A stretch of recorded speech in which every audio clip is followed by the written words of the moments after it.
is up, ladies and gentlemen? We are back. We are live. It is the Freight Coach Podcast, the top podcast in transportation, coming to you guys every single weekday, 8:30 a.m. Pacific, 10:30 Central, to break down some industry headlines. But most importantly, you guys provide some actual insight into what you can do with all of this information. If this is your first time tuning in, welcome. This is the real side of freight, ladies and gentlemen. And I do say that before every single show. And what I mean by that is I only speak with transportation professionals, because at the end of the day, you guys, I want to talk to the right individuals who have done what you're looking to do or who are currently doing what you're trying to achieve, so you can take that information, apply it, utilize it, and see a meaningful difference in your business and your life. Happy Thursday, everybody. I got a very special guest for you guys here today, and we're going to be breaking down everybody's favorite topic right now, and that's fraud. What's going on right now. This is the most attention I think our industry has gotten in, especially at the levels in DC and at the national level and reporting and everything. And, we're just out here trying to make sense of all of this and what are some of those best actions that are happening on Capitol Hill. So I have my good friend Chris Burrow with the TIA back on the show. Chris, thank you so much for taking the time to join me today. It's a pleasure, Chris. Great to see you.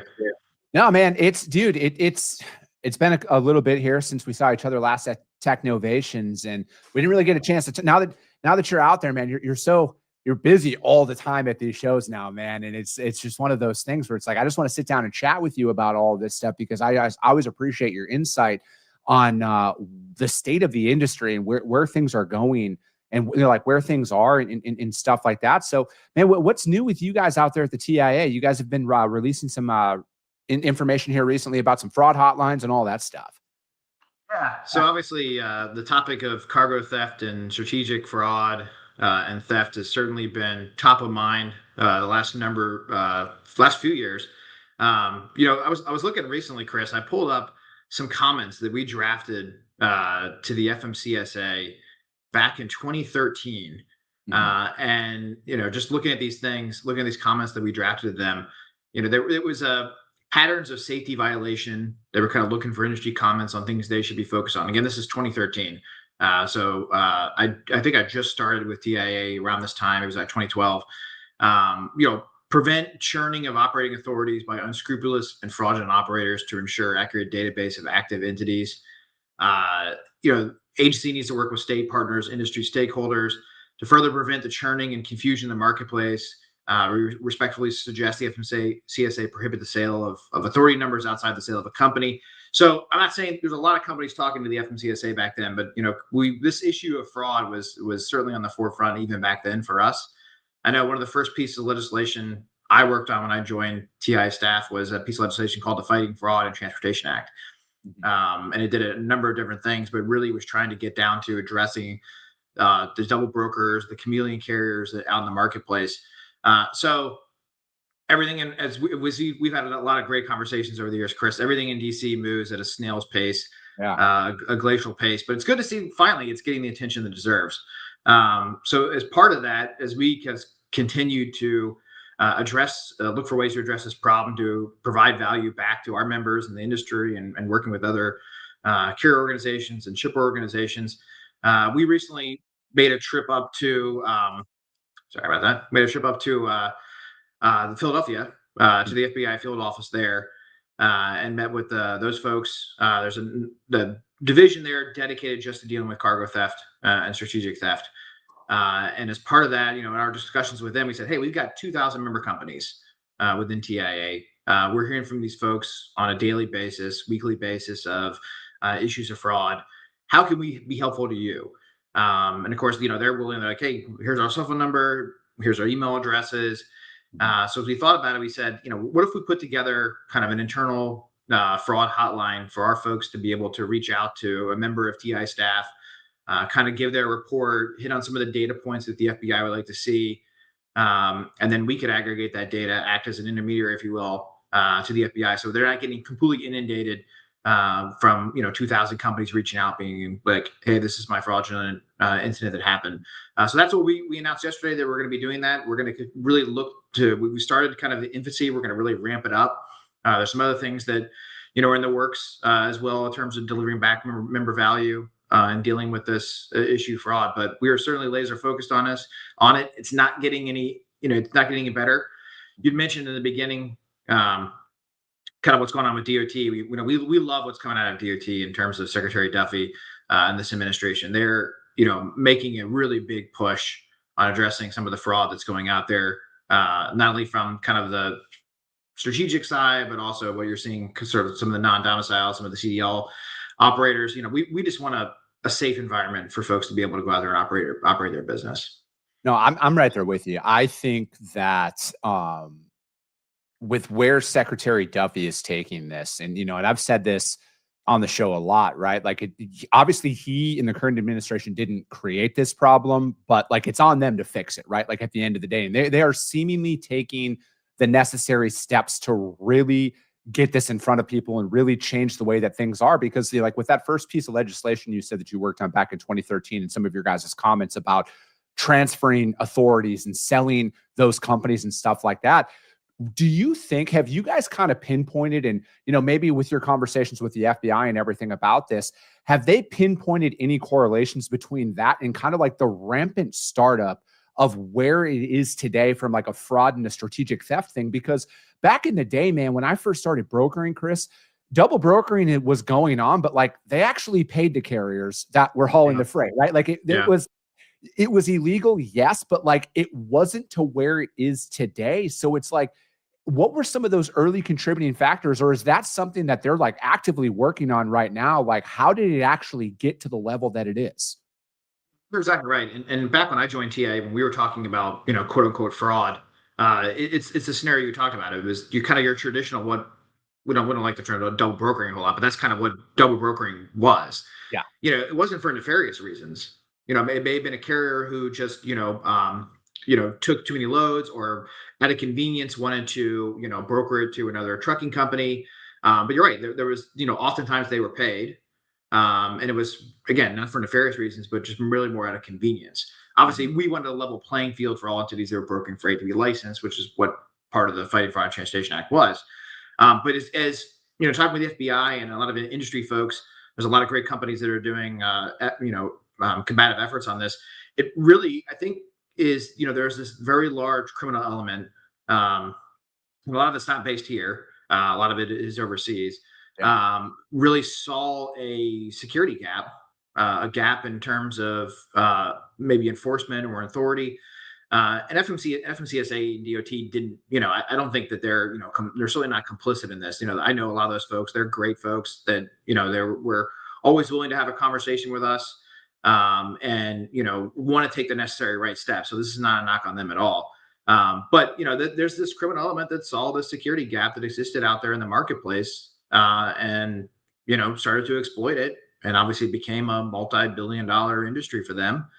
And if there's a lack of enforcement and authority, and a lot of holes that they could kind of poke their way into, if you're kind of in that space, why would what's their deterrent not to continue? I always equate to like if you you can walk in a bank vault and there's no security, there's no door, of course a criminal's going to do that. I mean, that's kind of what we're faced with.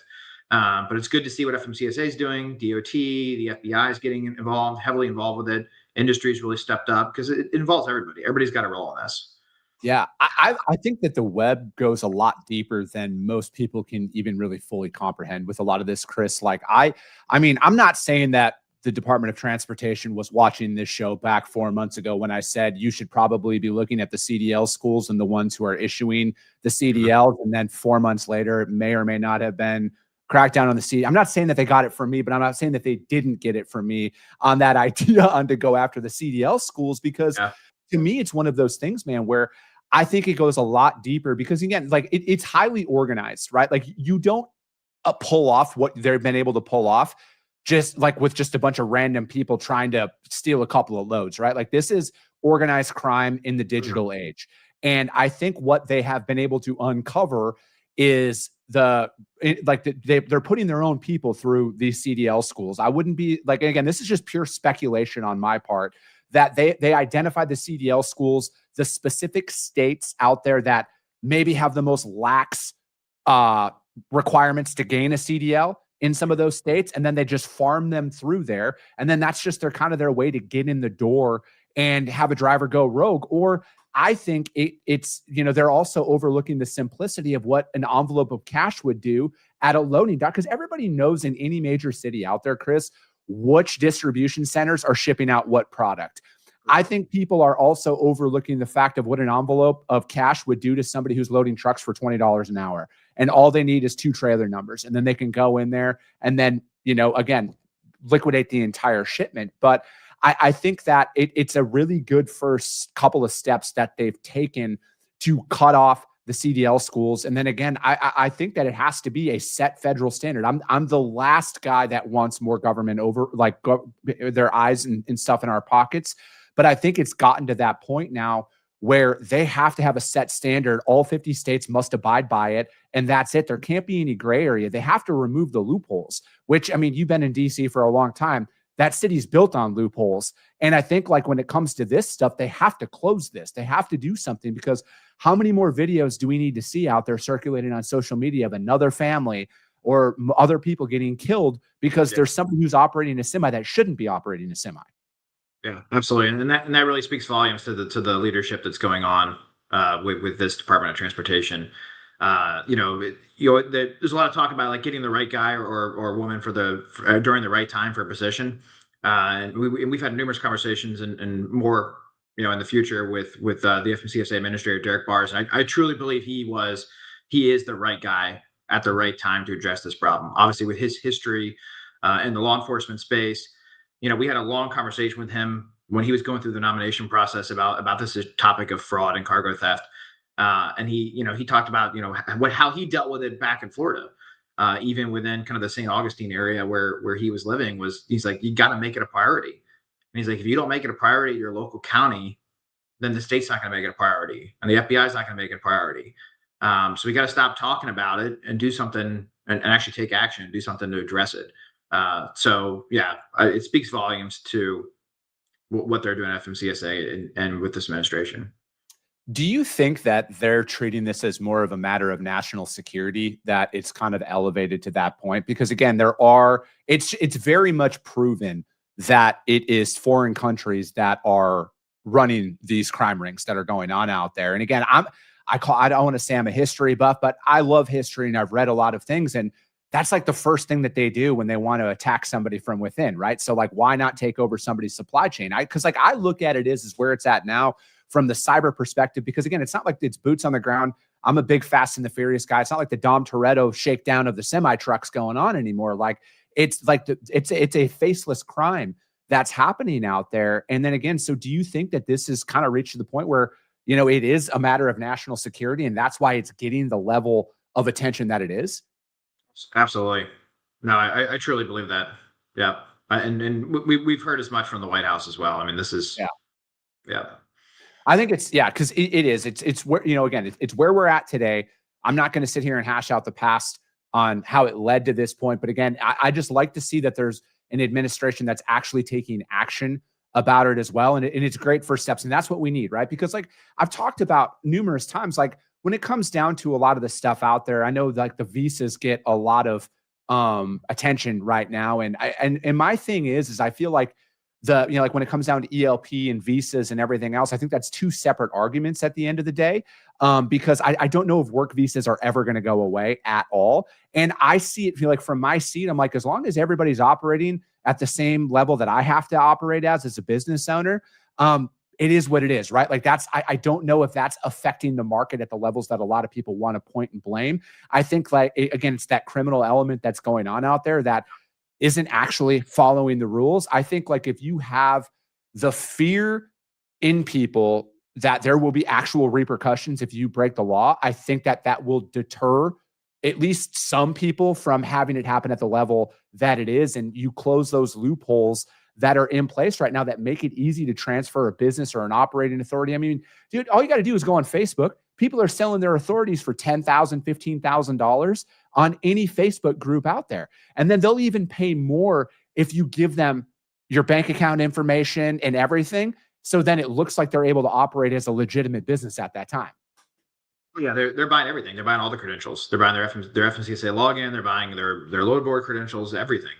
So it's a massive problem, and something that we flagged for this administration, the last administration, that these there's a number of problems that are existing out there, And like I said, FMCSA is taking steps, albeit they're slow.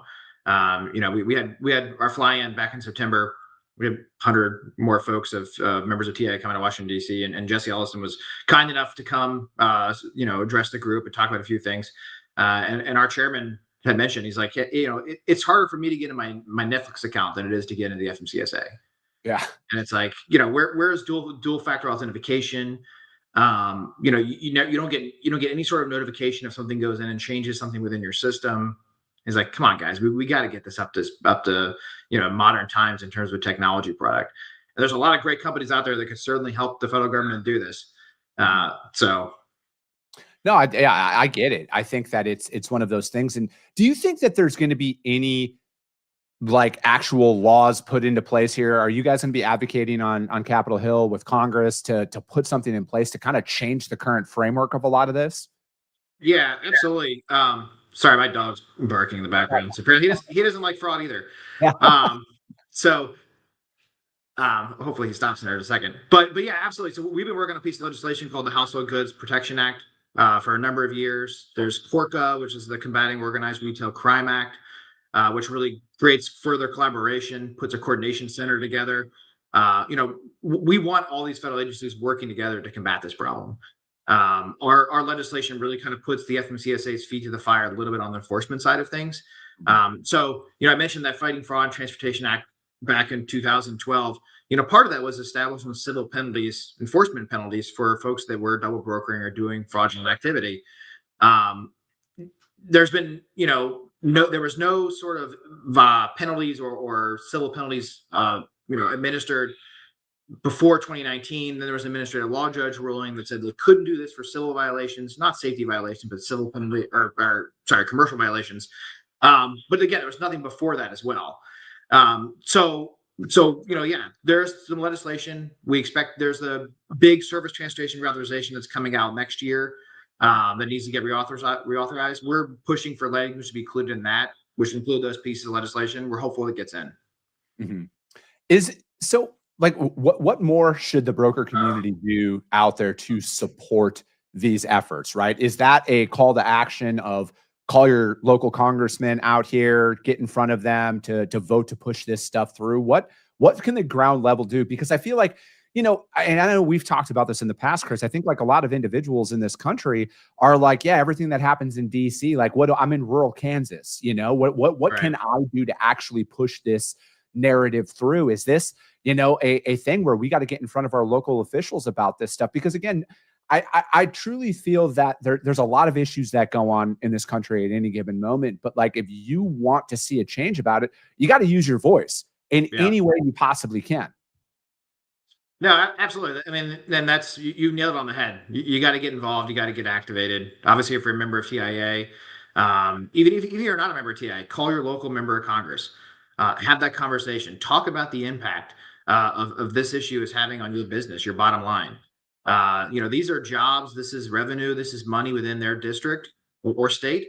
They care about these things.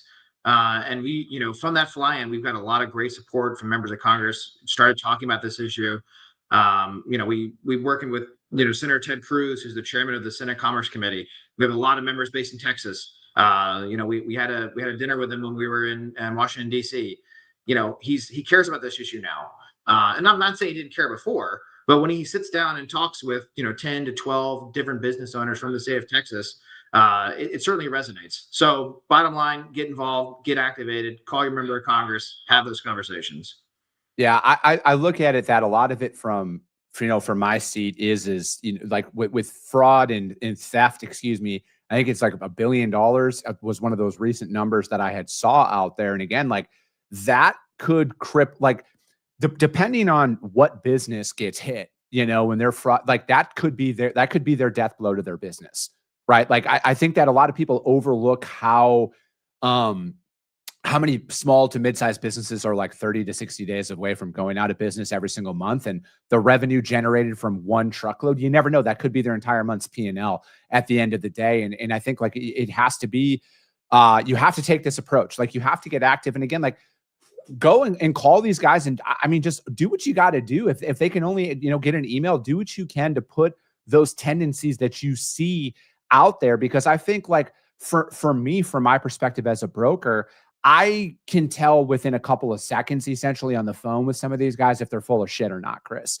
because like the tactics haven't changed. They've evolved to a more digital presence of it. And that's why it's like, I'll never book a load with somebody through an email, right? Like if I'm out there and I'm working the load board for a shipment and somebody emails me on it, I'll only take it to a certain point. Then we got to talk on the phone, like plain and simple, because there's a couple of tells that I do that are like almost foolproof, that have worked every single time, that will ever have me, like, it will deter me from ever tendering a load to somebody from that perspective. Because again, I think that they're looking for that easy way in. And I mean, it's like, again, yeah, they are sophisticated, but again, they're looking for the path of least resistance every single time. And if you're willing to open up your books to them for whatever reason, that's more of a, a generalized statement there. They're going to come after you nonstop. The easier you make it for them, the more they're going to come after you. I think it's that it is as simple as stuff like that. I couldn't agree more with you. And then, as much the FBI is going to provide some resources as well. They're obviously not going to provide the playbook, Sure. that because they obviously don't want the criminals to and folks to get access to that as well. But yeah, we got to make it difficult on these guys, because to your point, really, they could be right one time out of 100, and that's somebody losing their business. Mhm. And it's a massive problem.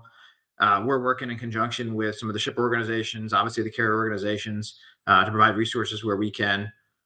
So we're here to help, in any way that we possibly can for the industry. Yeah, I'm very bullish on the carriers out there that are doing the right thing right now. As long as this stuff continues to trickle down, and if the current administration continues to push at the levels that they are, I think that is only going to benefit the carriers that are out there operating the right way. And in turn, the brokers that are out there operating the right way. This is only going to benefit you. I think it's going to probably be a couple more years. I think it's going to take a little bit more time here. But I think that the more that they push, the better off it's going to be for those operators who are in here, whether you're a broker or a carrier, that are doing the right thing, that are operating legally and ethically. You're only going to benefit from this. I truly feel this way. And it's like, again, it sucks in the short term, because there's going to be a lot of I think it's going to get worse before it gets better. My honest prediction is fraud's going to get way worse before it gets better, the harder they push, because it's going to be that I think it's just going to push for that last dash effort to get as much as they can in as short as a period of time. And then they're going to disappear in the night with it. But I want to change course a little bit here, Chris. I want to talk a little bit more on everybody's favorite topic about broker transparency. Where is that at? Is it dead? Is it still got any life left in it? Or are you guys looking to like deliver the death blow here pretty soon? Yeah, I mean, I would say it's dead. I know the FMCSA is kind of put it on the, I don't want to say the back burner, but kind of on the back burner a little bit in terms of a regulatory, schedule, which isn't super uncommon with any sort of regulation, when dealing with FMCSA. I mean, there's some things from the 1980s that they still haven't completed, like getting rid of the MC number. I think that may always exist out there. But yeah, I mean, obviously, we're still having conversations with congressional offices about it, with the administration, with the White House, with FMCSA.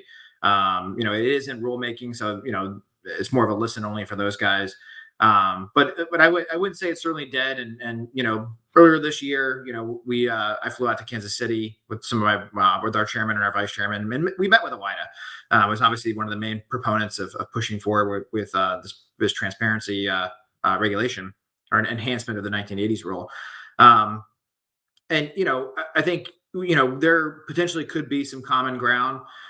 We certainly are optimistic, or not optimistic, but certainly understand some of their concerns. Mhm. But ultimately, we do oppose the rulemaking that is out there.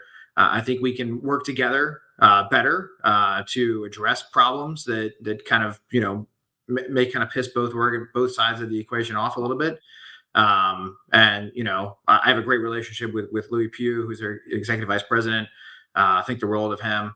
Actually, talking to him this afternoon about another issue. Yep. So great guy. We can certainly work together to address some of the problems in the marketplace. So I can't remember the exact date of when they pushed it off to. It was 2026 at some point, maybe May. Yeah.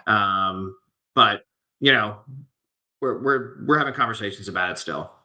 I think it's very important, and I was actually really happy to see Louis at San Antonio Capital Ideas Conference earlier this year speaking, Yeah, right? Because I think like at the end of the day, we probably have a lot more common ground than we truly think, right? And when you go out there again, you got to advocate for your members just like he does, Chris. At the end of the day, absolutely. you got to go out there, you got to put your foot down, you got to plant your flag, you got to listen to your members, and you got to advocate hard for them.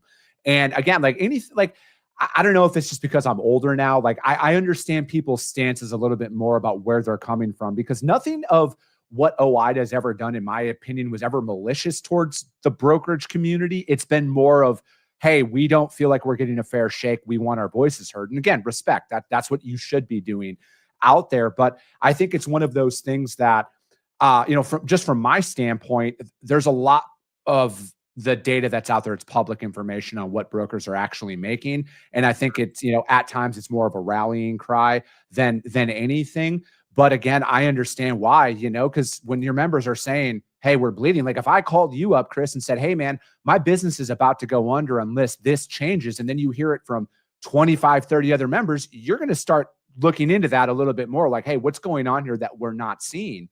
So again, I think it's a conversation that needs to be had. But again, I feel like with a lot of stuff, a lot of the things that I see coming across from legislation in DC and at the state level, if you're operating in an ethical and legal way, you're going to be fine, right? Like there's been nothing out there that I've seen that could be like a potential death blow to the industry, or it would like completely revamp anything. I just think that there's a lot of legitimate concerns that are being tossed across the board that like it needs to be addressed at the end of the day. But again, if you're doing it the right way and you're not raking people over the coals, you're going to be fine.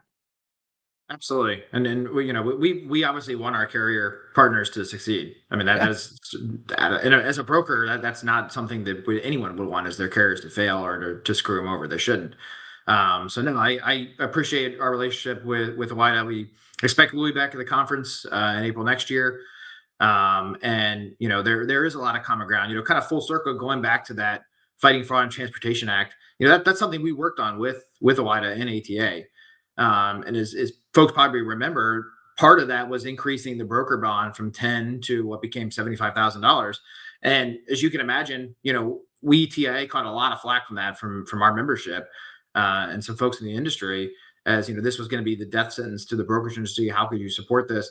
And we felt very strongly with our coalition and relationship that we had built with ATA and OIDA that it was kind of the right thing to do to get us into modern times, to address some of the common concerns that we were seeing with the old brokering, that they were seeing with some of the payments in terms of the bond stuff.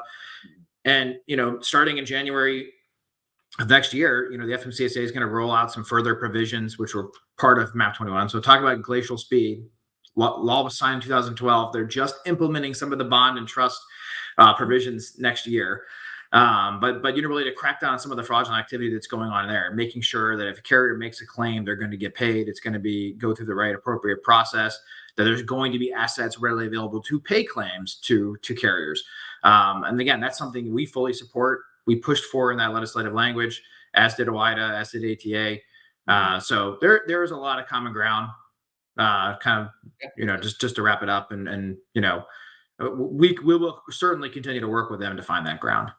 No, I love it. How are we going to get dispatch services held to the exact same standards of freight brokers? Because I feel like that's another avenue where a lot of stuff is being filtered through. And, again, I look at it as that's where I think then, if Duffy and his team are listening to this show, they should start looking into dispatch companies next in regards to double brokering and fraud, because I've personally had multiple dispatch companies drop the old try this MC, see if this one's set up with you line on there. Because again, they're not regulated. They represent 25 different other carriers. And again, with your partnership with OIDA, I wonder if those guys are aware that their MC and authority might be being used for another driver to be operating underneath that through the dispatch service that they're contracted with.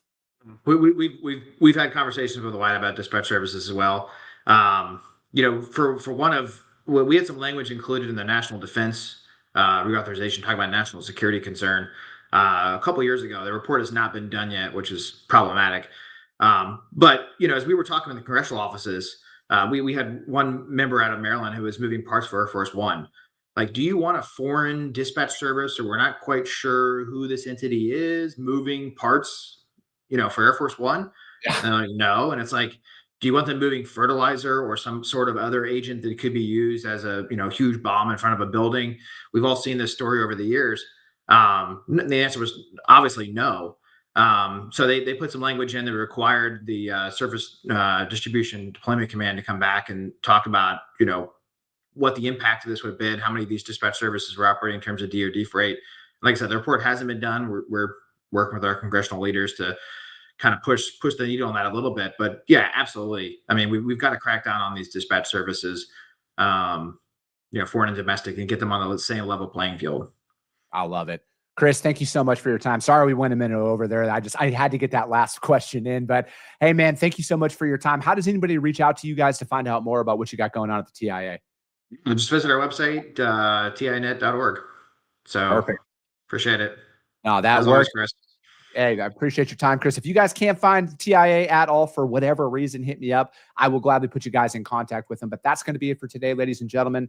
As always, if you got value in what you heard and you're not subscribed, subscribe to the show, you guys. And if you're feeling ambitious, rank it on iTunes and Spotify, because if you see value, your network's going to see it as well. I appreciate you guys. I love you guys. And we'll be talking to you soon.